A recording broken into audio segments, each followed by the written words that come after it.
Muchísimas gracias por asistir a este cuarto diálogo que hemos organizado alrededor de la exposición de dibujos de Goya, Solo la voluntad me sobra. No les voy a robar ni 2 minutos de su tiempo, porque hoy el tiempo es oro. Vamos a escuchar a 2 personas que tienen muchísimo que decir, pero quería hacer simplemente 4 agradecimientos. Bueno, lo primero, decirles que los que no hayan podido ver los 3 anteriores diálogos los pueden ya ver directamente en la página del museo. Están colgados en YouTube y pueden verlos y escucharlos detenidamente en sus casas. Quería simplemente hacer agradecimiento a 4 personas. Bueno, algo más que personas.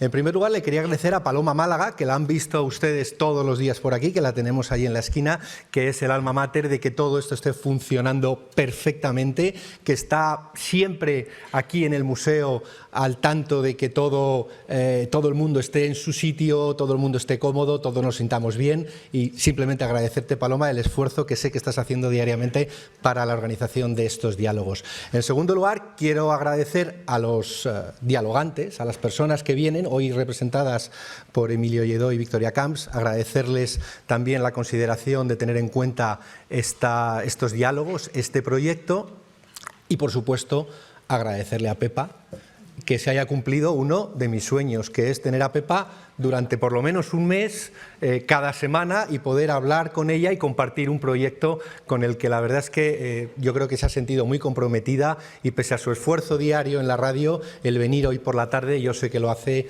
de mil amores, y me encuentro pues muy agradecido a Pepa por esto. Y por supuesto, y por último, agradecerles a todos ustedes la emoción que están demostrando todos estos jueves viniendo a los diálogos, agradecerles su presencia emotiva y nada más, dejarles simplemente hoy con el último de los diálogos. Muchísimas gracias.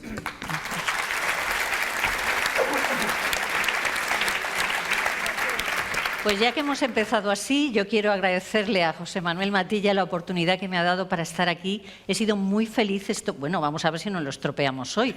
Estos 4 jueves en el Prado, reflexionando alrededor de la obra de Goya, gracias a Paloma, gracias a los compañeros que hacen posible técnicamente estas proyecciones y estos diálogos para que suenen bien, y por supuesto muchas gracias a ustedes, que sé que algunos han estado aquí los 4 jueves puntualmente.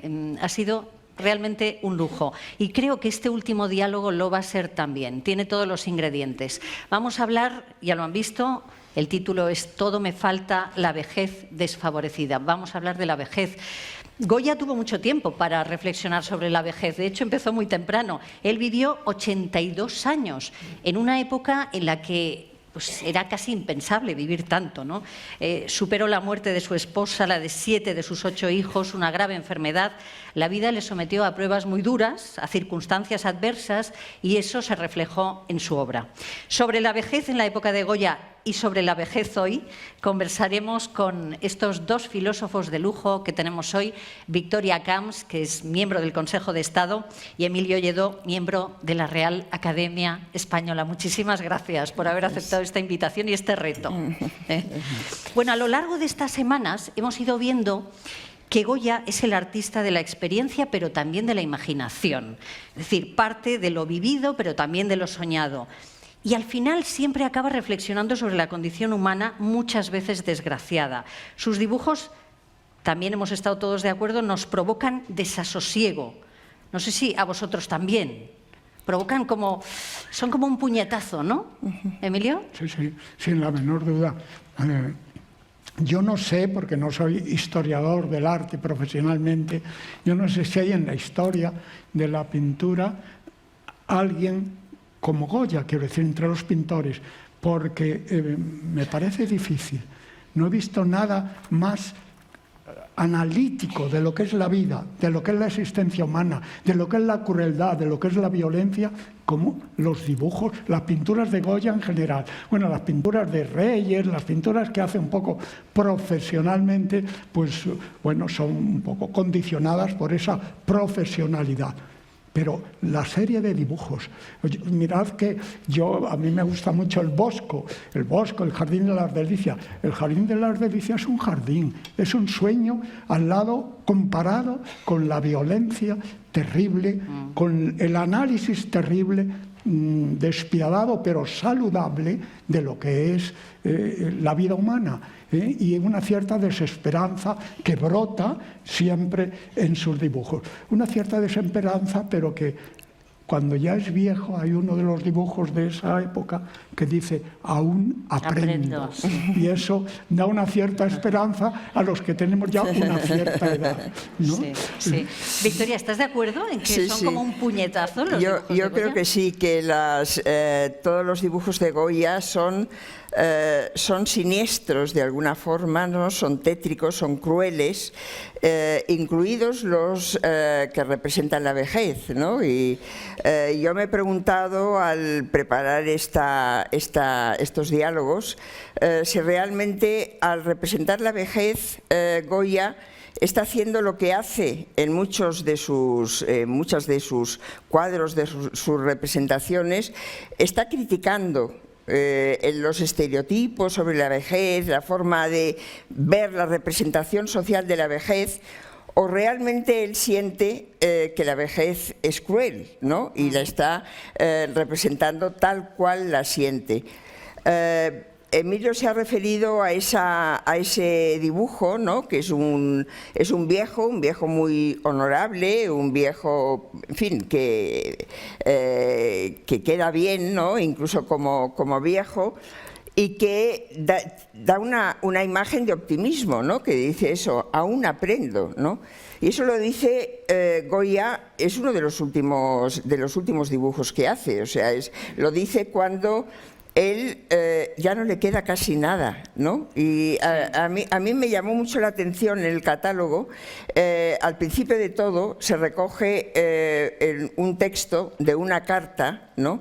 Donde Goya escribe a un amigo, ¿no? Sí, y le dice a Joaquín María Ferrer. A la Joaquín carta María que Ferrer. da nombre, una de las frases es la que da nombre a la exposición. Y exacto, solo la voluntad me falta, solo la voluntad me sobra, ¿no? Y dice, me falta todo, me falta el pulso, me falta la visión. Estaba sordo desde hacía muchos años. Y sin embargo, y solo la voluntad me sobra, ¿no? A mí me parece esa frase admirable, ¿no? Sí. Que una persona que realmente ya ha perdido muchas facultades y que sin embargo piensa, pues todavía tengo voluntad, ¿no? Para hacer muchas cosas, ¿no? Y ganas de hacer muchas cosas. Y eso concuerda con aún aprendo. Aún aprendo, claro. Sí, esa es una parte de Goya, después veremos la otra. Pero hay algo sobre lo que me gustaría que hablarais. Cómo Goya, yo decía, tuvo mucho tiempo, muchos años para reflexionar sobre la vejez, pero empezó a reflexionar sobre ella siendo muy joven. Eso es algo que ahora nos parece impensable, que un joven, un adolescente piense en la vejez, parece impensable, ¿no? No es que parezca, es que es impensable, me parece a mí, ¿no? Ahora nos suena algo imposible. Goya empezó a reflexionar muy joven y ahora sabemos, porque el otro día lo leí, no sé en qué periódico, que a partir de los 34 años, atención, ya empezamos la cuesta abajo, empieza el declive. Por lo tanto, a partir de los 30 ya deberíamos ir meditando la cosa. Sí. Yo no estoy de acuerdo con Goya de todo, pero es verdad que él da 41 años, ya me siento, sí. ¿no? Pero eso es en el fondo es una reflexión sobre su propia experiencia y la mirada sobre el país que él ha vivido. Y eso es una de las cosas que a mí más me impresiona de Goya, ¿no? El hecho de que ese país, y por eso pone letreritos en sus dibujos, todavía aprendo y os quiero enseñar cómo hay que mirar esto que pinto, ¿no? Y es esa unión entre imagen y palabra. La imagen tiene, la pintura, en fin, estamos en el museo, la pintura tiene una fuerza extraordinaria de iluminarnos los ojos, valga la comparación, pero si no somos lenguaje, si no sabemos leer lo que vemos, y por eso Goya pone en sus dibujos notitas de, mira, esto es esto, cuánto sufre, no guardes el dinero porque eso es malo, por ejemplo. O sea, nos está enseñando continuamente. Y eso es fruto un poco de una cierta desesperación del país. Había vivido un momento durísimo, una historia muy dura del país. Y prueba de ello que al final acaba yéndose, es un emigrante, es un emigrado, ¿no? Y esa época en que él pasa en Burdeos le debió de servir también para darse cuenta de que no basta solo con las imágenes, hay que educar. Hay que dar palabras, hay que dar lenguajes, hay que dar conocimientos que te hagan, que te den luz. Por eso hay un dibujo hermosísimo de él, que el viejecito ese que sale y se ve detrás de él una nube negra y va hacia la luz. Y yo me acordaba del mito famosísimo de la caverna de Platón, el prisionero que se escapa. Y él, con su lucidez, con su posibilidad de comunicar a los demás algo de su propia experiencia, va saliendo de la noche, de la oscuridad, hacia la luz. Y ese es el deber de toda ciudad, creo, Victoria, de todo ciudadano. La educación, la visión, la reflexión sobre las palabras, en un momento en que vivimos, entre paréntesis, de chispazos de los móviles, ¿no? Entonces, la lectura es horizontal, hay que tener tiempo. Y el tiempo es la vida, aunque luego Saturno en el dibujo famoso nos coma. ¿Qué le vamos a hacer? Somos tiempo, pero no tenemos otra posibilidad. Bueno, hay también un dibujo que es ese de una cabeza, ¿no? Que está como fuera de la persona, que ve su cabeza y como que se le escapa, ¿no? Porque ya no domina los pensamientos, ya no domina el lenguaje, ¿no? Y por lo tanto se pierde a sí mismo, ¿no? Ya no puede seguir pensando, no puede seguir siendo tener un dominio sobre el sí mismo.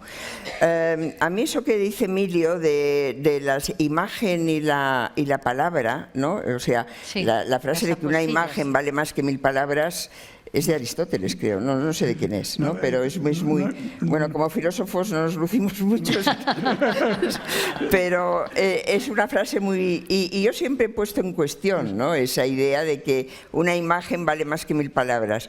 En el caso de Goya es muy curioso, ¿no? Porque el tipo de cosas que escribe en los cuadros no siempre es un título, ¿no? Como el Aún aprendo, no es un título, es una lección. Es una lección, como la de aquel cadáver, ¿no? Que sale de la tumba y es muy tétrica también, ¿no? Y lleva un letrero en la mano que dice nada, ¿no? Claro, eso explica muchas cosas, ¿no? No solo la imagen de la muerte, es nada, ¿no? Claro, a mí me recordaba esa dualidad entre imagen y palabra, una cosa que dice otro filósofo que es Wittgenstein, ¿no? Que dice que hay cosas que se muestran pero no se pueden decir, y se refiere a la estética y a la ética. Dice, tanto en estética, que es las formas, ¿no? La representación, como en la ética, no hay lenguaje para expresar, sino que lo que queremos expresar se muestra, ¿no?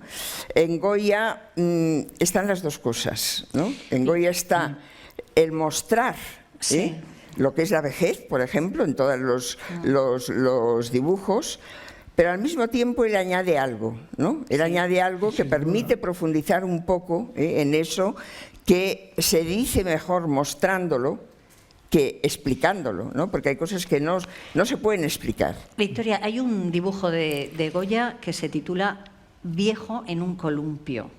Viejo en un columpio. ¿Hoy puedo decir viejo sin resultar ofensiva? No, hoy hay muchas palabras que resultan ofensivas, sí.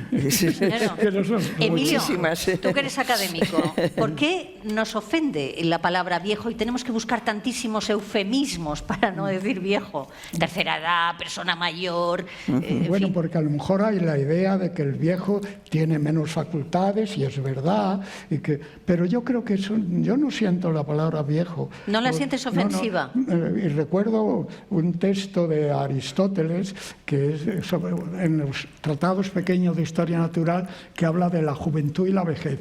Dice, la juventud a veces puede ser absolutamente ignorante y estúpida. Utiliza una palabra griega casi más fuerte. Y con la vejez se aprende.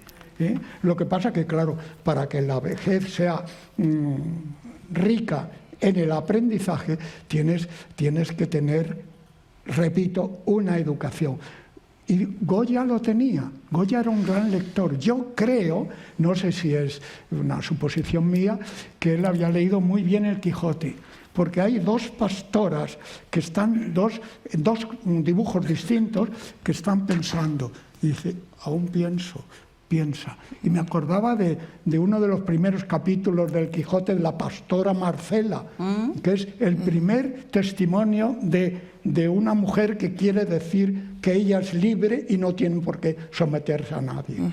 Esas 2 o 3 páginas de las palabras que dirige Marcela cuando le están acosando, porque ha muerto Crisóstomo de amor. Yo soy libre y no tengo que aceptar lo que quieren los demás.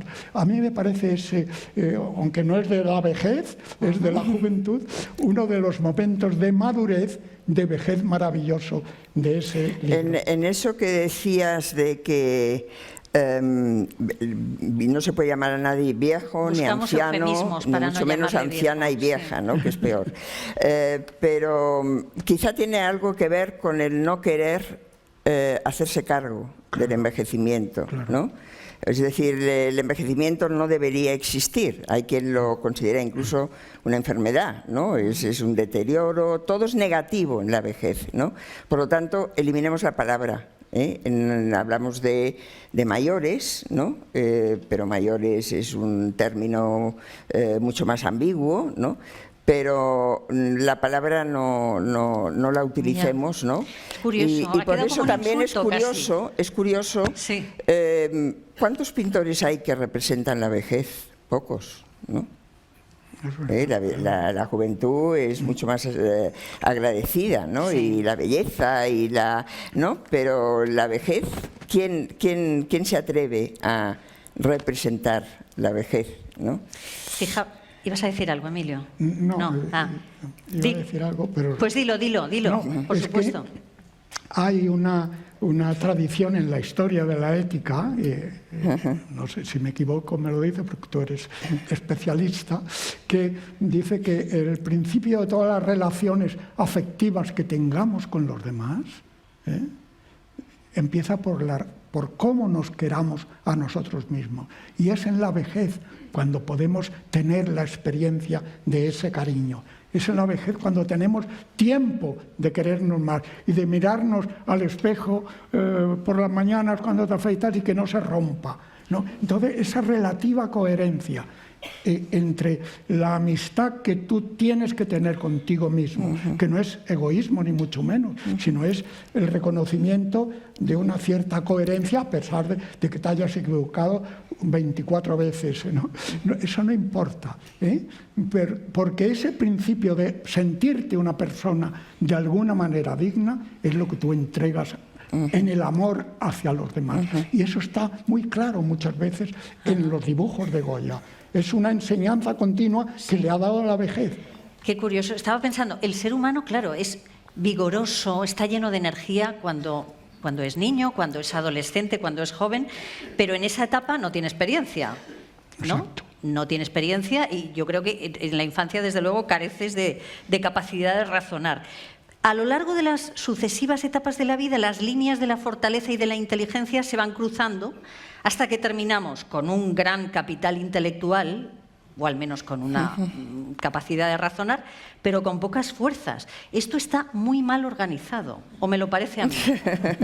Bueno, esto a Cicerón le parecía muy bien, ¿no? Porque decía, No le gustaba, ya me ¿no? puedo olvidar del cuerpo, Sí. ¿no? Porque de todas formas yo creo que Cicerón se equivocaba, ¿no? Porque somos un o sea, cuerpo, ¿o primero no? somos cuerpo, ¿no?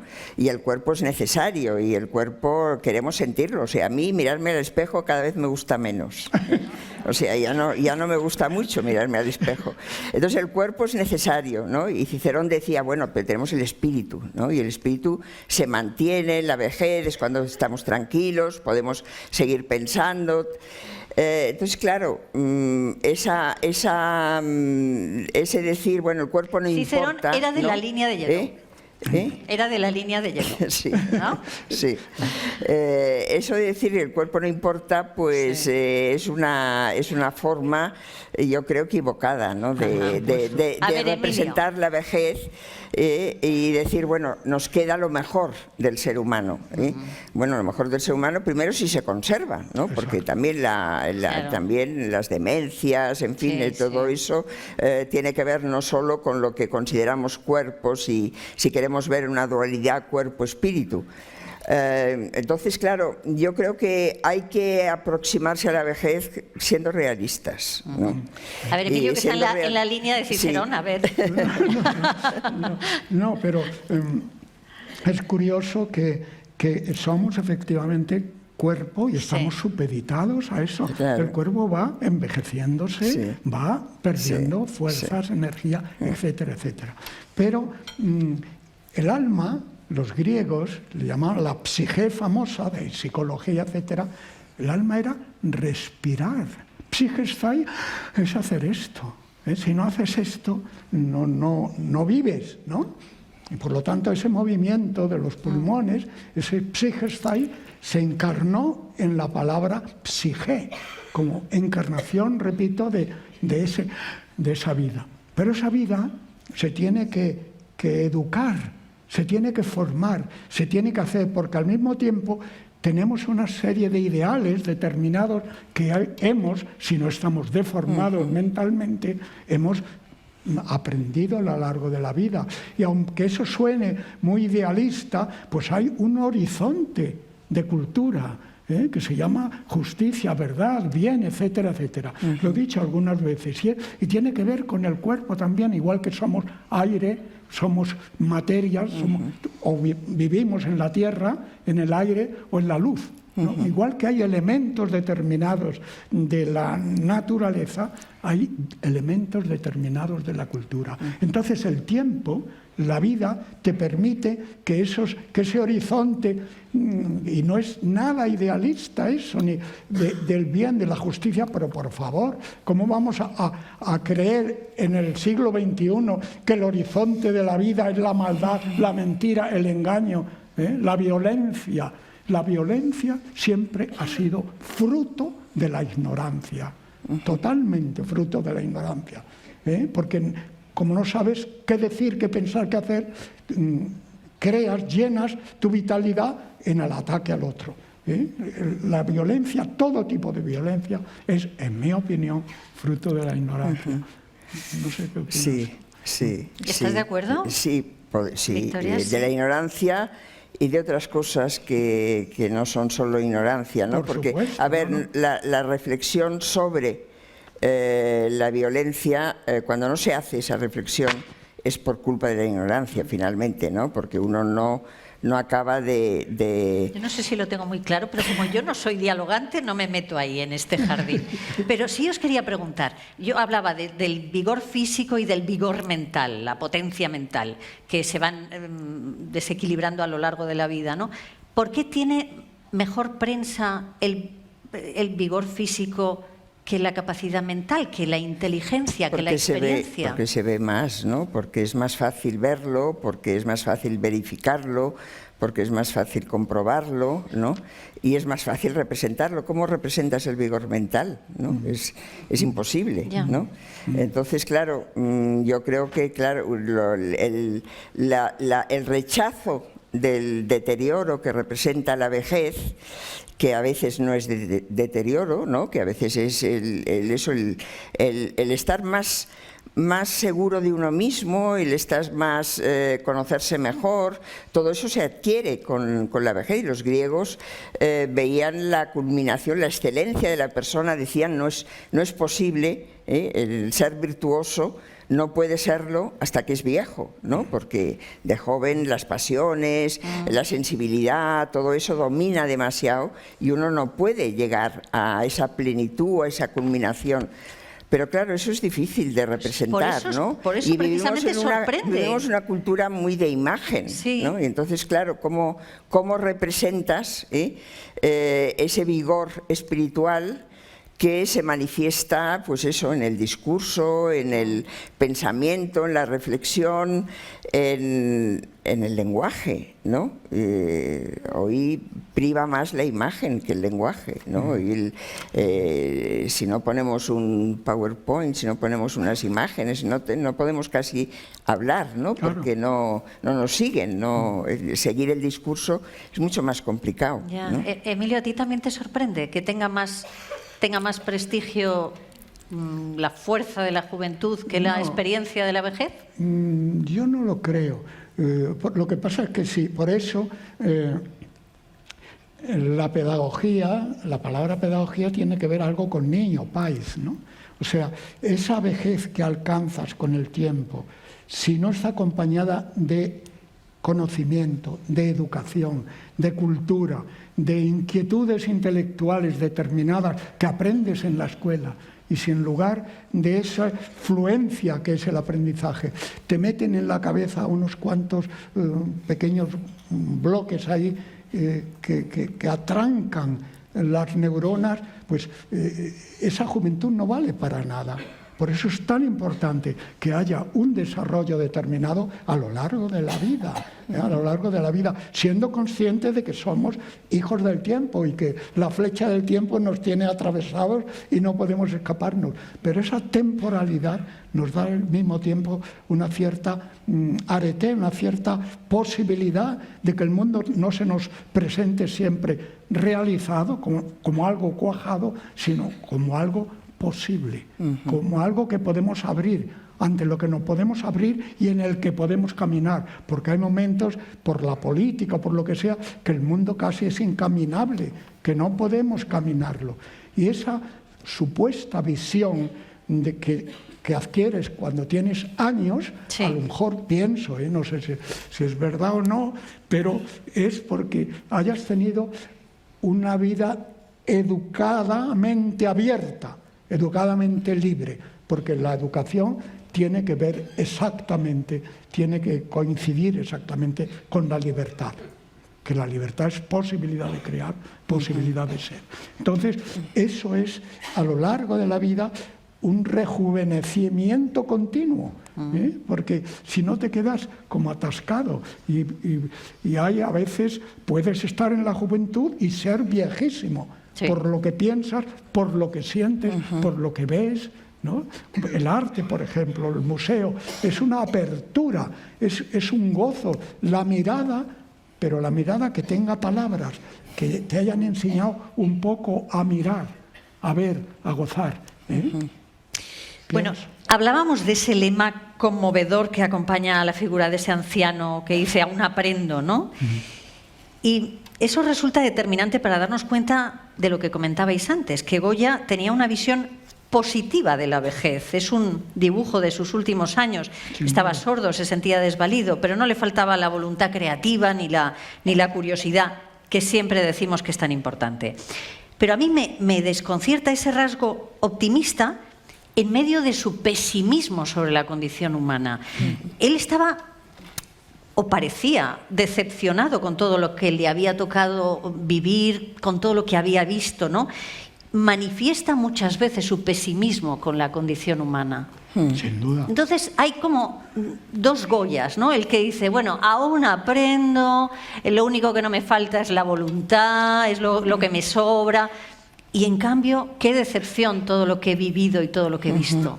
Sí. Y bueno, y eso supongo que la vejez es el momento, ¿no?, en que uno va reflexionando más.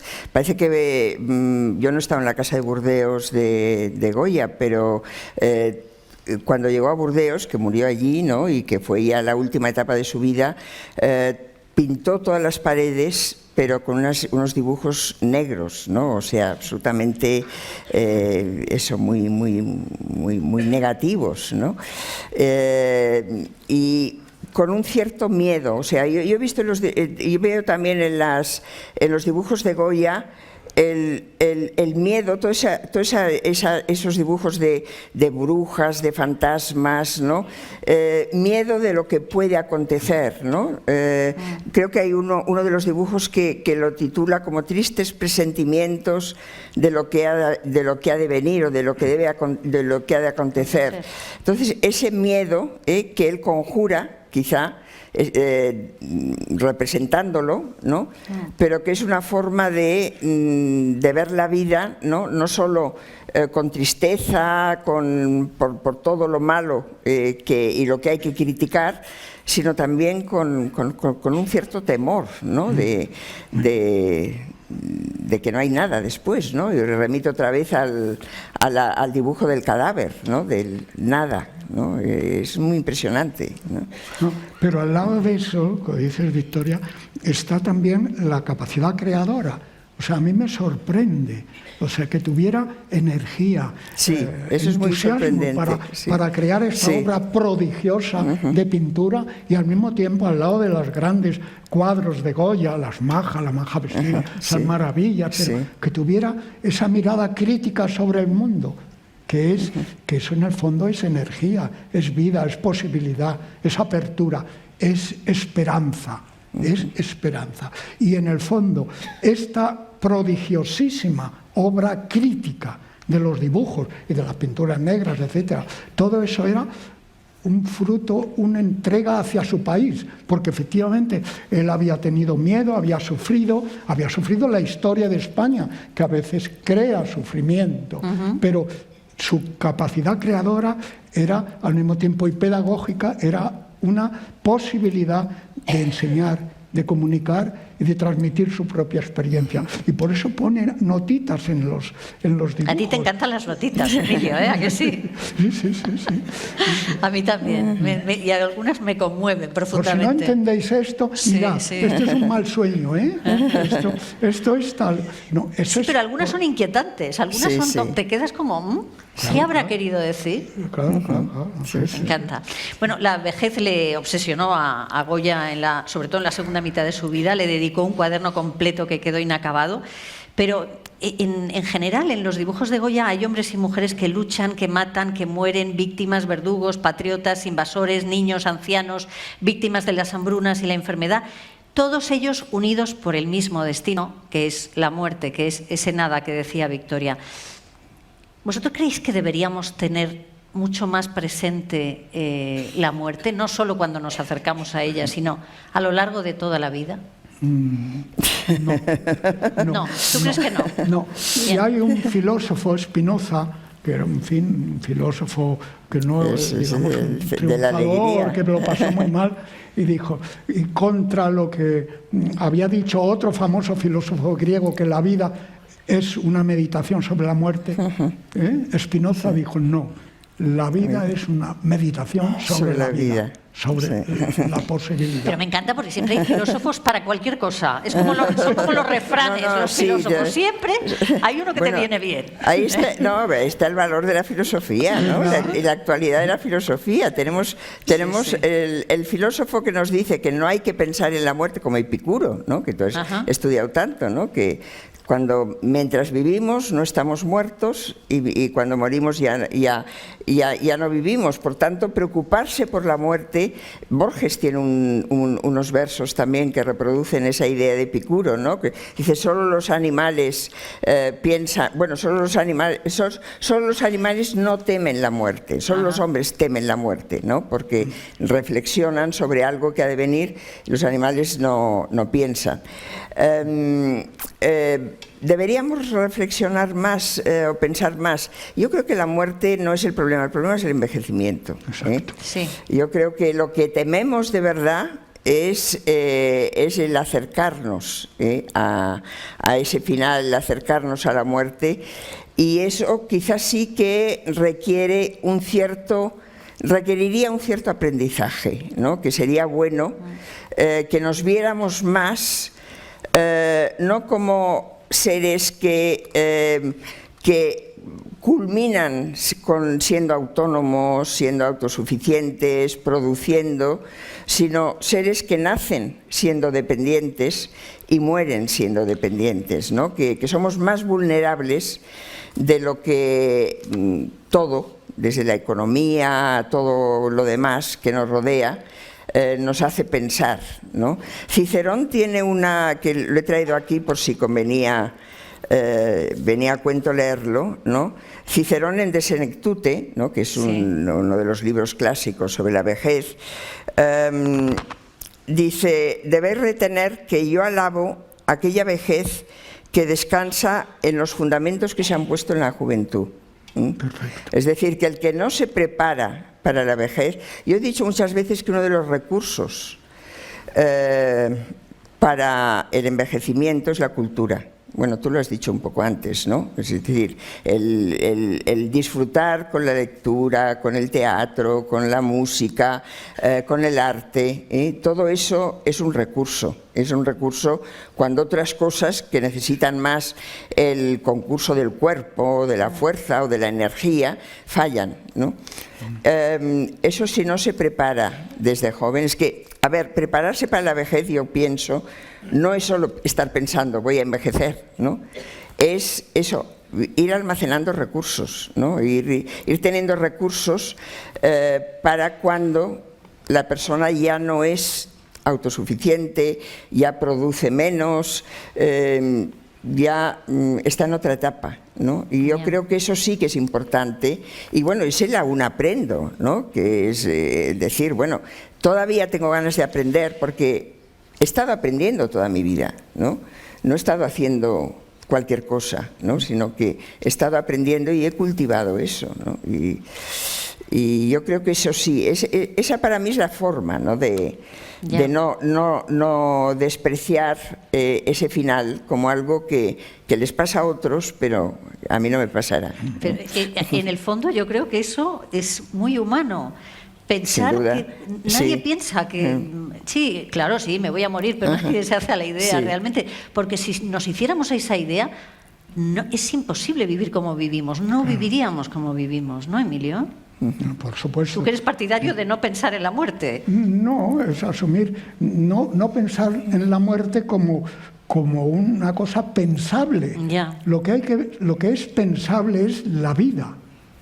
Eso es lo que hay que pensar, ¿no? Y entonces, por eso la sabiduría de un hombre es, como decía el viejo filósofo, ¿es una meditación sobre la muerte? No, es una meditación sobre la vida, sabiendo que estamos engarzados, como decía antes, en la flecha del tiempo. Eso no importa, pero lo verdaderamente triste es envejecer antes de tiempo.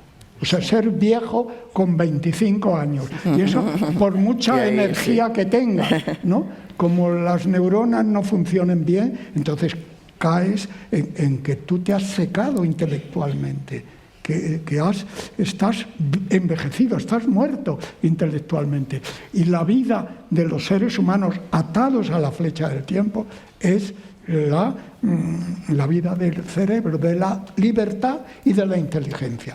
Es un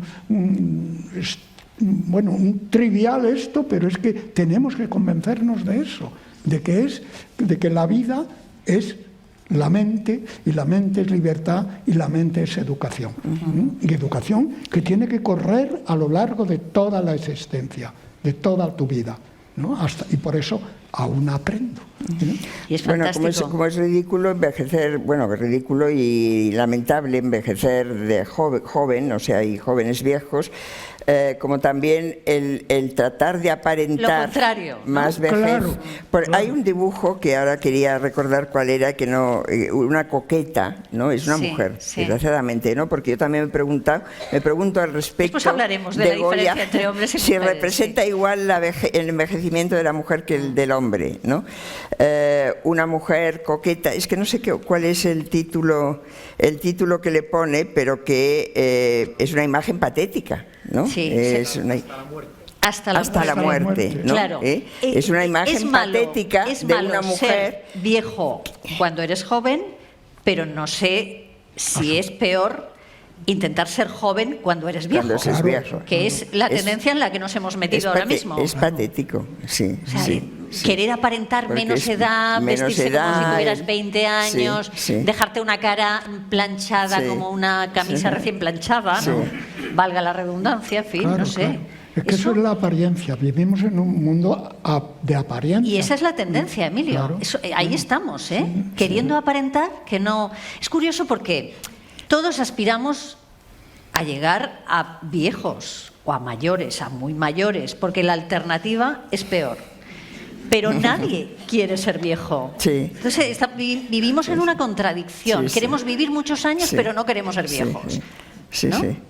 sí. Sí, has dicho una frase de alguien, no sé de quién, pero todo el mundo quiere llegar a viejo. Nadie quiere ser viejo, pero todo el mundo quiere Aspira a llegar a viejo. Aspira a Porque, llegar a pues viejo. eso, porque la alternativa es Sí, quedarse sí. en el camino. Es que hay gente que no llega a viejo, o algunos no llegamos a viejo, sino que a lo mejor somos ya viejos de nacimiento. Emilio, Perdón, Emilio Lledó Emilio es un ejemplo de persona que puede tener muchos años, que los tiene, y no envejece.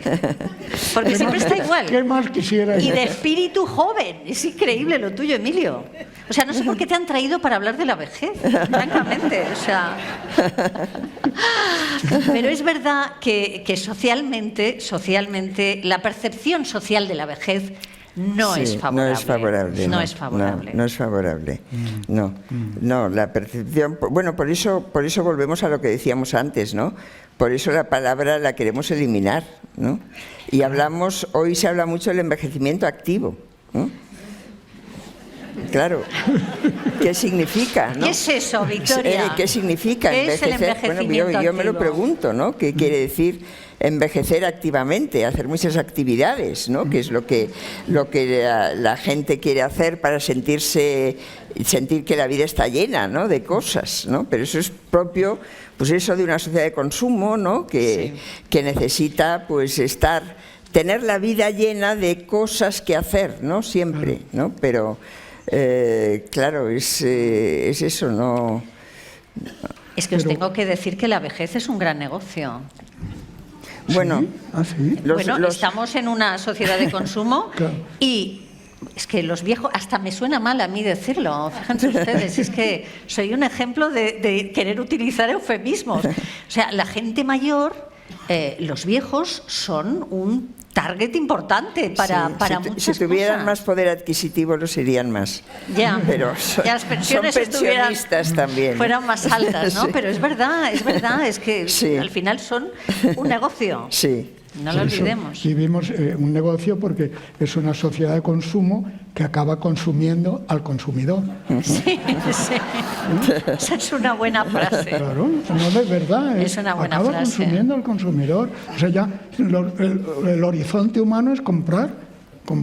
En fin, estoy exagerando un poco, pero estamos en ese... Pero es lo que te decía, si tuviéramos presente que esto en un momento se acaba y no te puedes llevar nada, pues a lo mejor no estaríamos metidos en esa dinámica. Claro, hay un dibujo de estos, de lo que nos tocaba, Sí. que es el avaro ahí Sí. guardando Claro. su dinero, ¿no? Pero ¿para qué necesita eso, no? Sí. Por eso... Bueno, pero, a ver, ¿para qué necesita eso? Pero esa imagen es muy real, ¿eh? Porque, Claro, por supuesto. precisamente porque hoy la esperanza de vida crece, ¿no? El miedo a no poder hacerse cargo uno mismo de su vejez es un miedo muy real, ¿no? Sí, sí. Y claro, esa imagen de la avaricia incluso me parece que lo dice, ¿no?, al lado del dibujo, ¿no?, pues, que a lo mejor no me llega, ¿no?, para todo lo que yo puedo necesitar, ¿no? Sí, es verdad. Sí, sí. Oye, había dicho que os preguntaría por cómo viven la vejez hombres y mujeres, Sí, si la viven de muy distinta manera. A ver, a mí me gusta contrastar una cosa que, bueno, la he utilizado en algunos libros. Hay dos autores contemporáneos que son, uno es Norberto Bobbio, los dos han muerto ya, dos italianos, un hombre y una mujer. Norberto Bobbio tiene un librito que se titula De Senectute, como el de Cicerón, y que le enmienda la plana a Cicerón. Dice, Cicerón se equivocaba, y la vejez no es ninguna maravilla, la vejez es un desastre, ¿no? Uno se ve hecho un asco, no puede, pierde todas sus facultades, en fin, es un libro muy amargo. Y a ese libro le contestó una mujer, una científica bióloga, Rita Levi Montalcini, sí, que escribió un libro muy bonito que se titula El as en la manga, ¿no? Y dice que Bobbio se equivoca, ¿no? Dice, no es verdad que la vejez sea amarga si uno, es una cosa que hemos estado repitiendo, ha sabido prepararse para esa época, si uno ha sabido atesorar elementos, ¿no?, que le sirven luego en la vejez. Ese es el as en la manga, ¿no?, que le permite a la persona mayor, bueno, yo también digo persona mayor, que le permite, sí, porque las cosas se contagian y no, pues que nos permite, pues, vivir con un cierto gozo incluso, ¿no?, esa última etapa. Y yo, claro, a mí eso me hizo pensar, ¿no? Yo pienso, claro, hablar en general de hombres y mujeres es injusto, ¿no? Es decir, las mujeres en general no existen, ni los hombres en general tampoco existen. Pero sí que es verdad que quizá la mujer tiene más elementos, más recursos, ¿no?, para envejecer, para llenar su tiempo, para encontrarse a gusto, ¿no?, que el hombre, que ha tenido una vida más limitada porque bueno, la división del trabajo le ha llevado a eso, ¿no?, y la división del trabajo que el mismo varón ha impuesto durante siglos, ¿no? Y yo me preguntaba, al ver los dibujos de Goya, si realmente cuando él representa a ese viejo honorable que dice aún aprendo, lo distinto que es ese viejo honorable que dice aún aprendo de esa mujer coqueta a la que dibuja de una forma patética, ¿no? Pero fíjate que, por ejemplo, la presión del físico siempre es, digamos, está más acentuada hacia las mujeres que hacia los hombres. Claro, ¿Ves es que a parece un señor con canas? Parece que es lo único que tiene. Ella, ¿no?, es una excepción, Victoria Camps es una excepción porque, fíjate, pero que ves a un señor con canas y dices, qué maravilla. Una maravilla, aquí, qué pelo más bonito. Pues te ves mayor, te dicen, te ves mayor, pero ¿cómo? Sí, ¿no? Sí, sí. Esa presión social sigue ahí. No, y ahí está ese estereotipo de unas y otros, ¿no?, que es distinto, ¿no? A ver, que hable el hombre. No, pero por eso es muy interesante que en esos momentos de la vida, del tiempo de Goya, diga que le sobra la voluntad. Sí. Eso es una apertura, es un texto de él que escribe, ¿no?, maravilloso. O sea, que con una edad determinada le sobra todavía voluntad para progresar, para crear este mundo asombroso que él creó, ¿no? Y eso es una lección también, Solo es verdad que tiene que ir con dos bastoncitos, pero le sobra voluntad, ¿no? Tiene capacidad, y esa lucidez, eso es lo que es vida. ¿Y crees que para hombres y mujeres es distinto, Emilio? Yo creo que no sé. No, eso nos llevaría a una... Ya. Me gusta... No debería serlo. No debería serlo, pero... sobre todo a medida que la igualdad va progresando, ¿no? Digo que me gusta ese concepto, Victoria, que utilizas de ir recogiendo cosas en la mochila a lo largo de la vida para cuando tienes que enfrentarte no solo a la vejez, sino a momentos difíciles. Es el concepto de intemperie moral que utiliza tanto Joan Margarit, ¿no? Tenemos que cultivarnos, porque cuando la vida te da un revés, no hay consuelo posible si no has almacenado todo esto dentro de ti, ¿no? Y eso no se improvisa, ¿no? O sea, si no has ido eso almacenándolo, cultivándolo, adquiriéndolo, no consigues en un momento determinado echar mano de algo que pueda ayudar. Cada vez vivimos más años, esto está claro, y además España es un país fantástico para eso, aquí se vive mucho, pero vivir mucho no significa vivir bien. Es decir, la cantidad aquí no está asociada a la calidad. Es más, cuanto más vivimos, más desarrollamos más enfermedades neurodegenerativas, demencias, etcétera, etcétera, que hacen que la vida se vuelva un poco atroz. ¿Vale la pena, ahora os voy a meter en ese fregado, ¿vale la pena mantener la vida a cualquier precio? Seguro que no. Yo estoy convencida de que no, que no vale la pena. Y aquí yo creo que hay una reflexión ética importante, ¿eh? Hasta qué punto hay que investigar en ese sentido o no, ¿eh? Es decir, se investiga mucho, ¿no?, sobre la posibilidad de ir alargando la vida, de conseguir alargar la vida con calidad, las dos cosas, ¿no? No sé si no deberíamos decir, bueno, somos limitados, somos contingentes, ¿no? Hay que tener un tope, ¿no? Pero podemos venir al museo y entonces, seas viejo, joven o de media edad, el gozo de la cultura, el gozo de los ojos, el gozo del arte siempre es luz. Y eso, y tienes, yo no sé si se gozará más estando en el museo, ya que estamos en él, a los 35 años que a los 60, que a los 80 y piquísimo, ¿no? Pero el gozo ese es vida. Ya, pero yo ya me ponía en lo peor. Por eso es la cultura. Claro. Por eso es necesario, insisto, el crear la libertad de la cultura y hacer que los jóvenes se enriquezcan con la posibilidad de la cultura, que es vida. La cultura es vida. Los griegos tenían la misma palabra para decir cultura y educación, paideia. Es muy interesante esto. Es la misma palabra. Paideia es el concepto ese. La palabra paideia no era educación solo, era la palabra con que los griegos decían cultura. O sea, la cultura es fruto de la educación, y la cultura nos da vida y nos olvidamos casi de las personas mayores. Claro, pero yo ya me estaba poniendo en lo peor, cuando uno ya no puede disfrutar de la cultura, cuando uno simplemente respira, digamos, vive, pero vive ajeno al mundo, ¿no?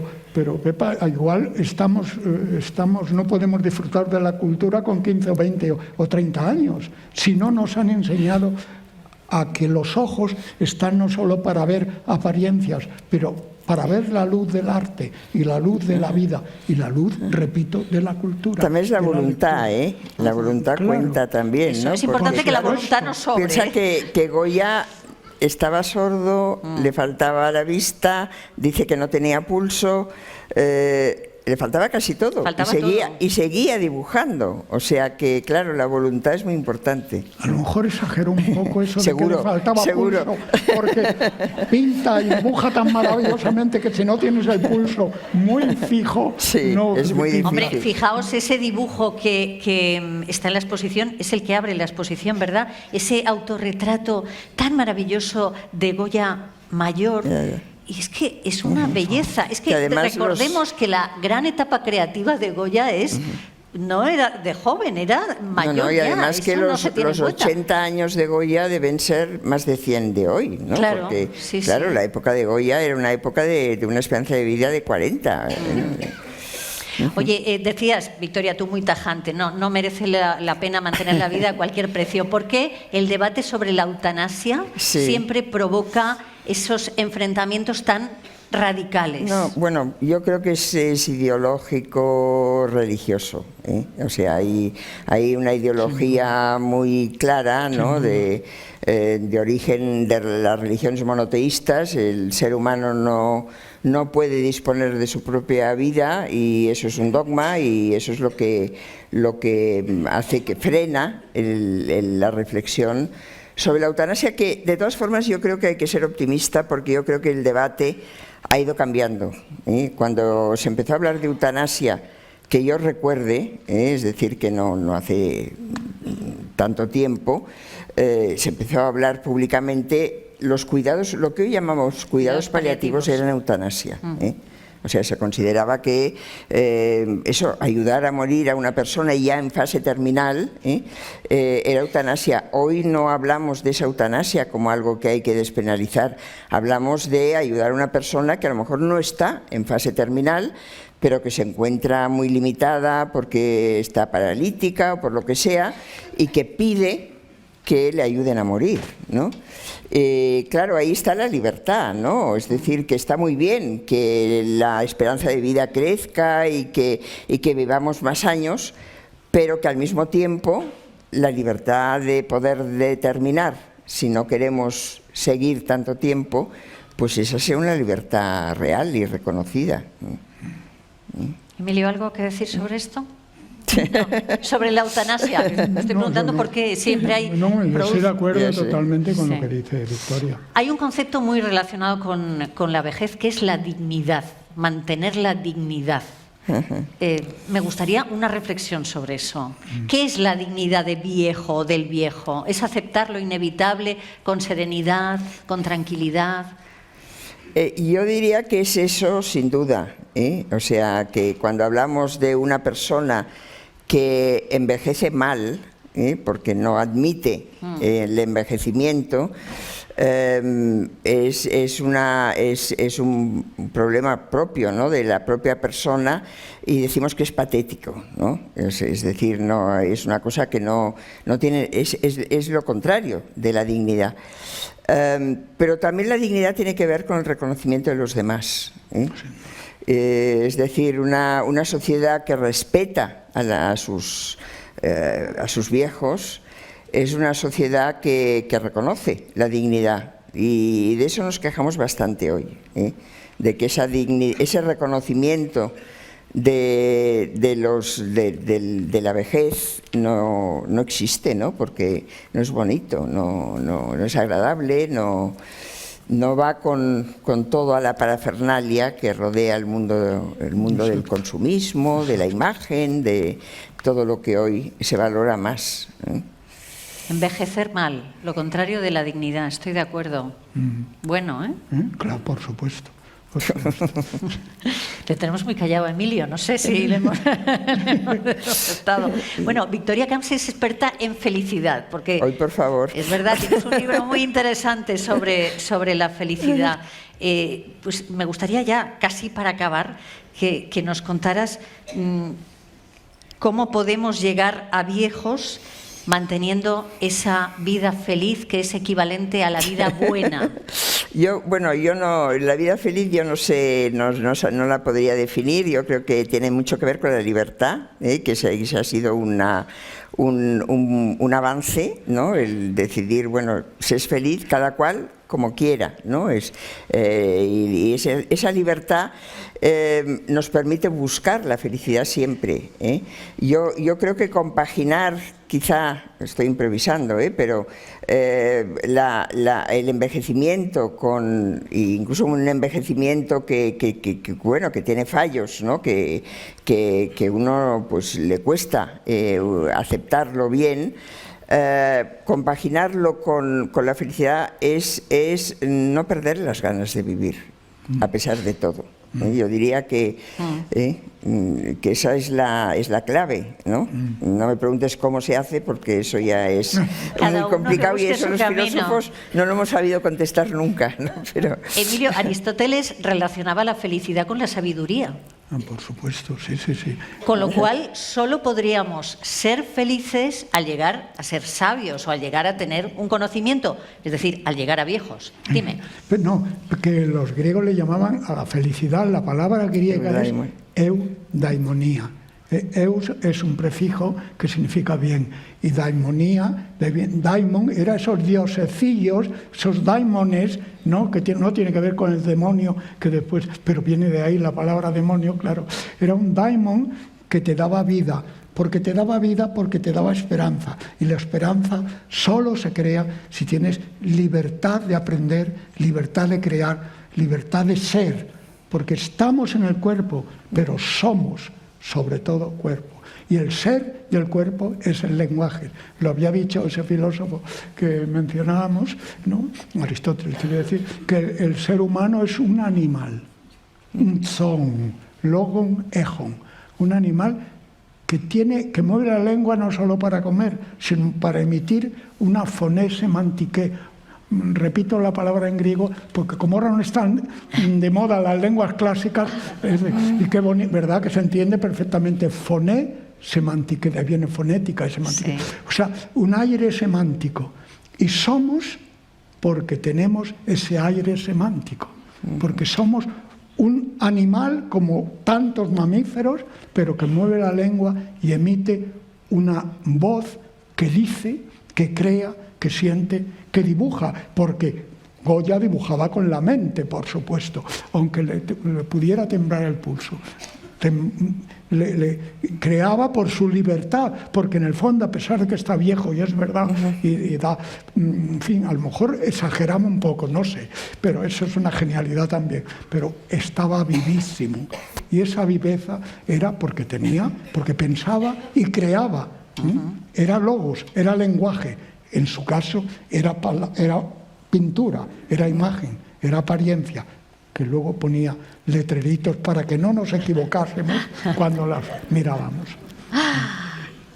Victoria, entonces según Aristóteles solo podemos ser sabios cuando solo podemos ser felices cuando somos sabios y solo podemos ser sabios cuando somos viejos, mayores o viejos.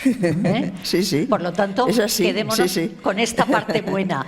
Ya saben que estos días hemos acabado todos los diálogos dejando una pregunta para Goya. Ojalá pudiera volver Goya, levantara la cabeza y nos pudiera contestar, pero bueno, ahí le dejamos las preguntas. Así que, Emilio, ¿qué pregunta le dejarías a Goya? Pues, ¿de dónde habías sacado su sabiduría? Es verdad que en aquella época estaban ya jovillanos y se había traducido Diógenes Laercio, Ortiz Sam, etcétera, y había leído mucho. Pero que a mí me gustaría saber no solo cómo dibujaba, sino qué ideología le sustentaba. Y me gustaría tomarme un café con él. A mí también. A mí también. Victoria, ¿qué le preguntarías a Goya? Yo le pediría que me hiciera un dibujo representando la vejez en el siglo XXI. Pues mira, es un buen encargo. Que lo hemos pasado muy bien, que yo ya por esa costumbre que tengo, los jueves voy a seguir viniendo aquí, a echar un cante o lo que sea. Muchas gracias al Museo del Prado por habernos permitido estar en estos diálogos tan interesantes. Gracias a Victoria Camps, a Emilio Lledó y, por supuesto, a todos ustedes. Gracias y buenas tardes.